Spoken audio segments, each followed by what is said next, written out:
नमस्कार, आप देख रहे हैं देव मूवी लाइव। मैं हूं आपके साथ तुषार कौशिक। देहरादून से खबर, जहां पर केंद्रीय गृह मंत्री अमित शाह का दौरा देहरादून का तय हो गया है और ऐसे में आगामी 30 अक्टूबर को देहरादून के दौरे पर जाएंगे गृह मंत्री। देहरादून में करेंगे विशाल जनसभा को संबोधित। प्रदेश में बीजेपी की कोर ग्रुप की बैठक में भी हिस्सा लेंगे। मुख्यमंत्री घसियारी योजना का भी शुभारंभ करेंगे। तो धर्मपुर विधानसभा में होगी गृह मंत्री की जनसभा।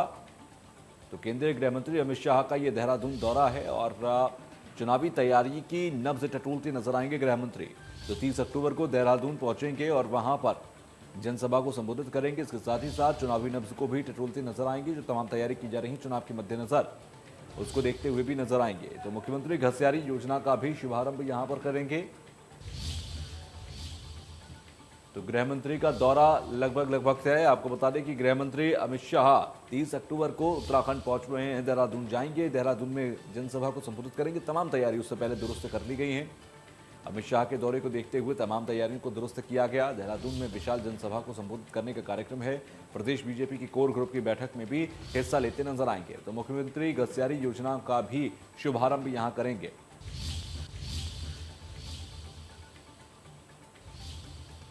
तो देहरादून से खबर, केंद्रीय गृह मंत्री अमित शाह का ये देहरादून दौरा है और देहरादून दौरा 30 अक्टूबर को तय हुआ है। अब बात 30 अक्टूबर को देहरादून के दौरे पर रहेंगे गृह मंत्री अमित शाह। देहरादून में विशाल जनसभा को संबोधित भी करेंगे। प्रदेश बीजेपी की कोर ग्रुप की बैठक में भी हिस्सा लेते नजर आएंगे। मुख्यमंत्री घसियारी योजना का भी शुभारंभ करेंगे।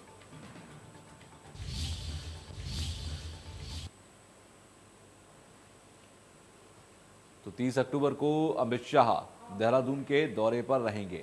देहरादून जाकर धर्मपुर विधानसभा में गृह मंत्री की जनसभा भी होगी।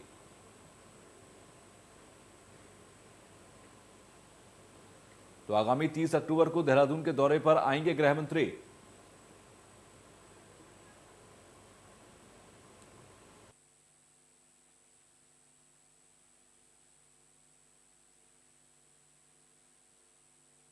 अक्टूबर को शाह रहेंगे देहरादून के दौरे पर। धर्मपुर विधानसभा के अंदर गृह मंत्री की जनसभा रहेगी। 30 अक्टूबर को शाह नीति दिखाई देगी उत्तराखंड के अंदर, क्योंकि अमित शाह के दौरे को लेकर तमाम तैयारी हो गई है और ऐसे में जो तमाम तैयारी चुनावों को लेकर की जा रही हैं उसकी नब्ज को टटोलते नजर आएंगे, उसकी नब्ज को समझते नजर आएंगे।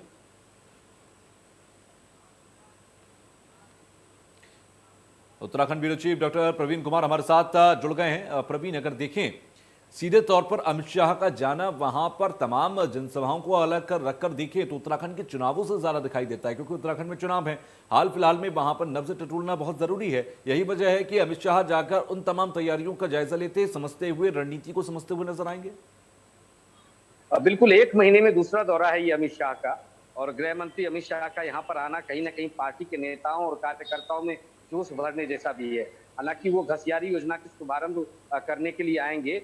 सरकारी योजना है ये मुख्यमंत्री घसियारी योजना। इसके तहत जो पहाड़ी क्षेत्र, दूरस्थ क्षेत्र में जो पशुपालक हैं उसके वहां तक कैसे घास जो है वहां पहुंचाया जाए, उनके जो चारा कैसे पहुंचाया जाए, इस प्रकार का योजना है। और छोटे छोटे बंडल में इस घास को पहुंचाने की योजना का शुभारंभ होगा। लेकिन इसी के बहाने एक जनसभा को भी संबोधित करेंगे और अपने कार्यकर्ताओं नेताओं से भी मिलेंगे और तमाम बैठकों में भी भाग लेंगे, उस बैठक में भी भाग लेंगे और तमाम बड़े नेता विधायक के साथ मिलने की भी संभावना जताई जा रही है। तो कुल मिला के 2022 से पहले अमित शाह का ये दौरा काफी महत्वपूर्ण है और इसलिए भी महत्वपूर्ण है कि 70 विधानसभा वाले उत्तराखंड राज्य में 60 के तकरीबन जो विधायक है वो अभी उनके साथ बीजेपी के साथ है। यानी कि 57 पहले जीत चुके थे। उसके बाद कुछ नेताओं को उन्होंने अपने पार्टी के अंदर शामिल किया तो 60 के आसपास उनका आंकड़ा पहुंच गया है। इस अपने आंकड़े को बचाए रखना उनके लिए बड़ी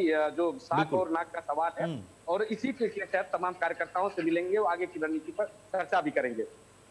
अच्छा, साथ ही साथ देखा जाए उत्तराखंड के अंदर हाल फिलहाल में चुनाव है, जो तैयारियों का जायजा लेने तो पहुंचेंगे, लेकिन तैयारियां किस मुकम्मल अंदाज में नजर आती हैं आपको? क्योंकि अब ज्यादा समय है नहीं, जो भी आपकी तैयारी आपको ग्राउंड पर उतारनी पड़ेगी। तो ग्राउंड पर अगर उतरी है तो दिखाई भी देना शुरू हो गई होगी।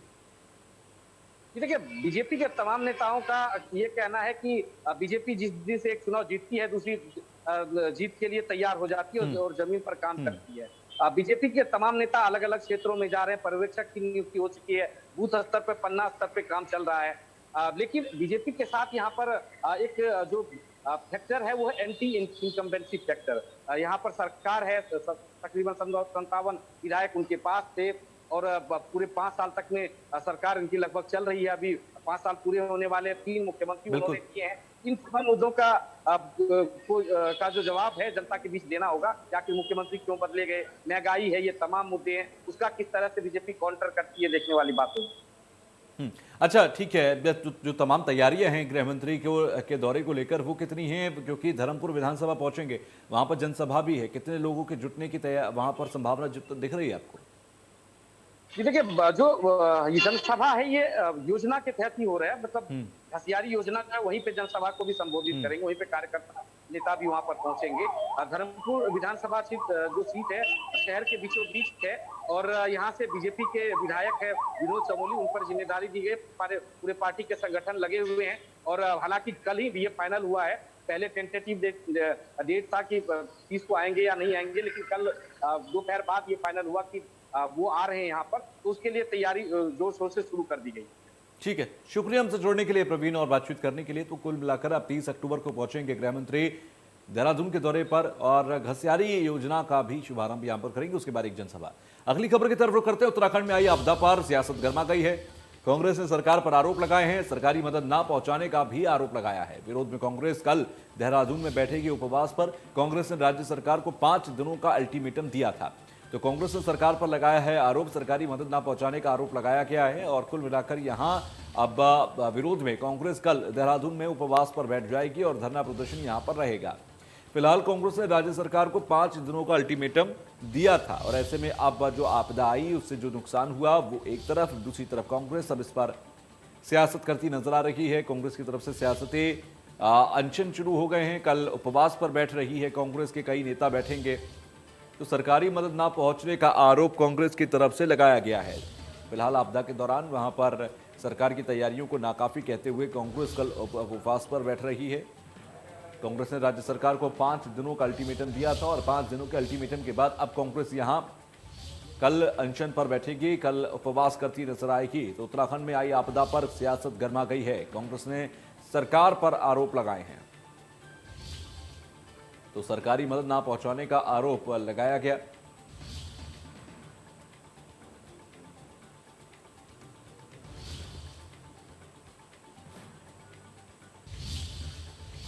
तो वहीं प्रदेश के मुख्यमंत्री पुष्कर सिंह धामी आज अपने 1 दिवसीय दौरे पर खटीमा विधानसभा पहुंचे। मुख्यमंत्री ने खटीमा तहसील के जिले स्तर के अधिकारियों के साथ खटीमा विधानसभा में चल रहे विकास कार्यों और मुख्यमंत्री की घोषणाओं पर कार्य प्रगति को लेकर समीक्षा बैठक की।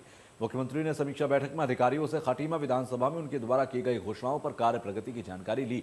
साथ ही सभी अधिकारियों को मुख्यमंत्री ने निर्देशित किया कि उनके द्वारा की गई घोषणाओं पर समस्त कार्य 15 दिसंबर तक पूरे कर लिए जाएं, ताकि वहां चुनाव से पहले अपनी अधिकांश घोषणाओं को जनता को समर्पित कर सकें। तो सीएम पुष्कर सिंह धामी ने किया खटीमा का दौरा। खटीमा के दौरे की बात है। फिलहाल घोषणाओं को 15 दिसंबर तक पूरा करने के अधिकारियों ने निर्देश भी दिए। मुख्यमंत्री की घोषणाओं पर प्रगति को लेकर बैठक हुई।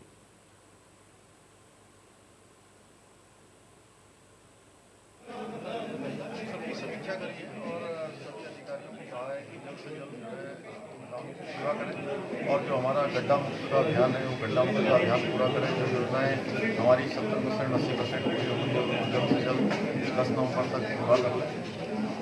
जो काम शुरू है वो जल्दी से जल्दी उनको पूरा करने के लिए हमने कहा कि समीक्षा काफ़ी दूर से यहाँ पर नहीं हो पाएगी। आज यहाँ पर समीक्षा।